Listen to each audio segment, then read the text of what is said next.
Hello guys, good morning, good afternoon, good evening sa lahat.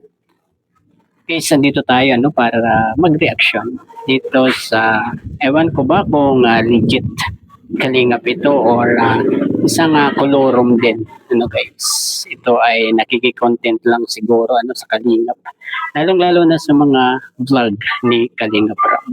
Guys, at talagang bibigyan natin ng konting reaction ito kasi talagang gumagawa siya ng sariling kwento tungkol sa EDSI guys. Ang masama pa nito guys ay talagang parang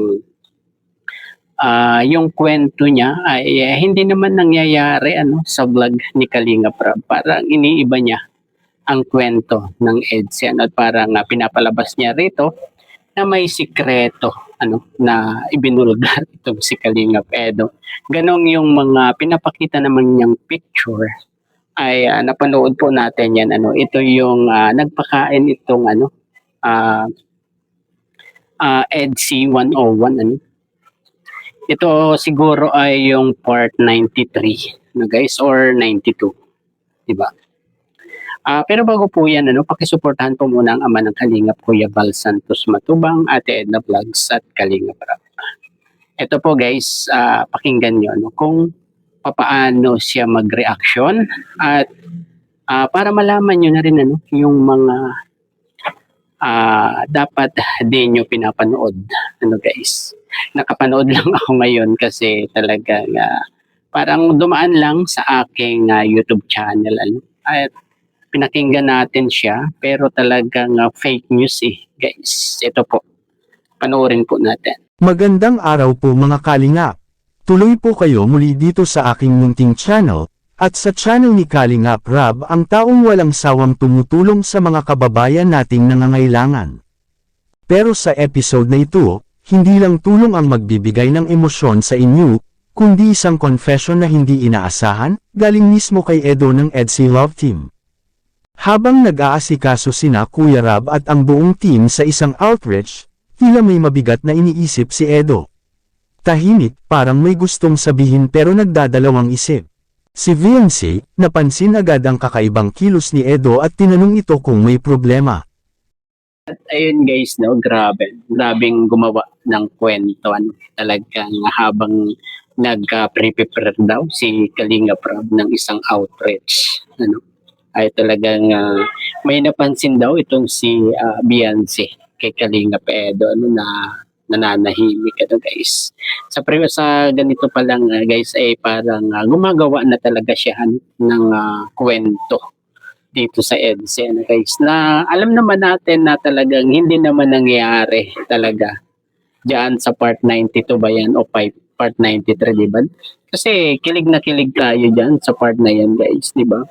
At itong isang itong Kalingap Biners na ito ay gumagawa ng sariling kwento tungkol dito sa EDSI. Guys? At idiretso po natin. Ngunit ang sumunod na nangyari, nagpayanig sa buong team. Sa harap ni VNC, ng camera, at ni Kuya Rab mismo, biglang nagbitaw ng salita si Edo. May kailangan akong aminin, matagal ko na tong tinatago. Lahat na tahimik. Kahit si Kuya Rab, hindi makapaniwala sa seryosong tono ni Edo. Ramdam ang bigat ng sitwasyon. Si VNC, halatang kinakabahan. Sabay sabi ni Edo, hindi ko na kayang itago to. Kailangan mong malaman, VNC. At doon, tuluyang ibinulgar ni Edo ang kanyang sekreto. Hindi pa man nasasabi ng buo, nanginginig na ang kamay ni VNC, habang si Kuya Rab ay napapahawak sa ulot na pailing. Natatawa na lang talaga ako dito. At talagang may sinabi ba talaga si Kalingap Edo na ganun doon sa vlog na yun. Guys, dyan sa mga pinapakita niya dyan sa kanyang content, doon sa mga picture, wala po tayong napanood na ganyan sa mga sinasabi niya na nagtapat si Kalingap Edo ng ganito at nabigla yung mga kasama nila sa mga ipinagtapat ni Kalingap Edo. Ay nako, talagang itong mga gumagawa ng mga issue. Dito nagmumula yung mga issue guys. Siyempre, yung mga bashers maniniwala dyan guys. at babase sila diyan sa mga ganyang mga content ng mga colorum na reactor, di ba guys? At idiretso po natin. Grabe to, Edo, sabi pa ni Kuya Rab, halatang naapektuhan sa revelasyon. Ang mga netizen sa comment section, nagulantang, maraming nagsabing, hindi namin inekspekto, si Edo pa talaga, at, ang tapang niyang aminin yan sa harap ni VNC. Pero kahit maraming nabigla, marami ring pumuri kay Edo sa katapatan at tapang na ipinakita niya. Sa puntong iyon, si VNC ay tahimik lang. Kita sa kanyang mga mata ang halo ng lungkot at pagkalito. Pero ang nakakagulat pa, si Kuya Rab, halatang naapektuhan dahil siya pala ang unang nakakaalam ng bahagyang bahagi ng sekreto ni Edo, pero hindi niya inasahan na ibubunyag iyon sa publiko. Nagpasabi si Kuya Rab, mahirap to, pero minsan, kailangan nating harapin ang katotohanan. Proud ako kay Edo sa pagiging totoo. Ang revelasyong iyon ay nagdulot ng mixed emotions sa mga supporters ng EDC Love Team. May mga nagsabi na ito raw ang pinakatapat na moment sa channel ni Kalingap Rab, habang ang iba ay umaasang sana ay maging okay pa rin sina Edo at VNC pagkatapos ng lahat. Ayun guys, talagang gumawa na siya dito ng issue, di ba? Na kunwari may pinagtapat si Kalingap Edo, pero hindi naman niya sinabi kung ano yung ipinagtapat, di ba guys? At saka tingin ko sa kanyang reaction ay talagang pati si Kalingap Rab ay mapapasama dito guys, At lumalabas na si Kalingap Rab ay konsentidor, di ba?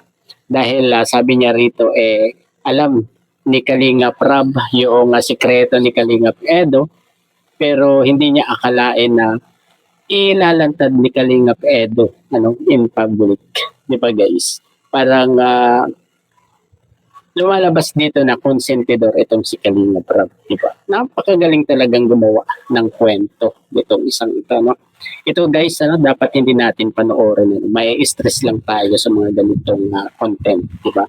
Ito guys, yung sinasabi nila na for the views lang, di ba? Idiretso na po natin guys. At sa dulo ng video, habang papalubog ang araw, maririnig si Edo na nagsabing, kung may magbabago man, sana maintindihan mo, VNC. Pero salamat dahil nandyan ka. Ang tanong ng lahat ngayon, ano nga ba ang totoong sekreto ni Edo?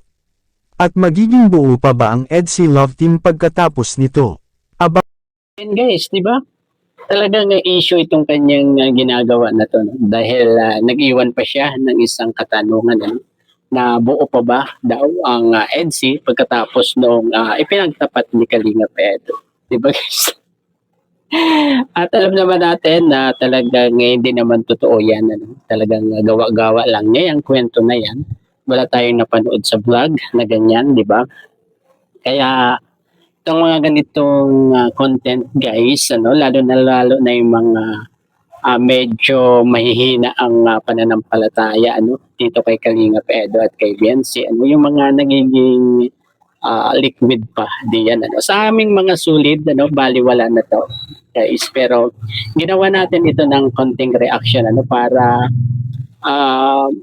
malaman nyo yung mga klase ng pagre-reaction na hindi Kalingap guys.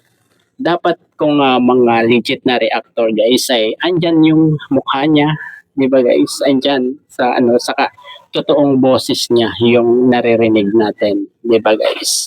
Yun ang totoong reactor ng Kalingap. Hindi yung ganito na parang pulpul po itong mga ganito guys.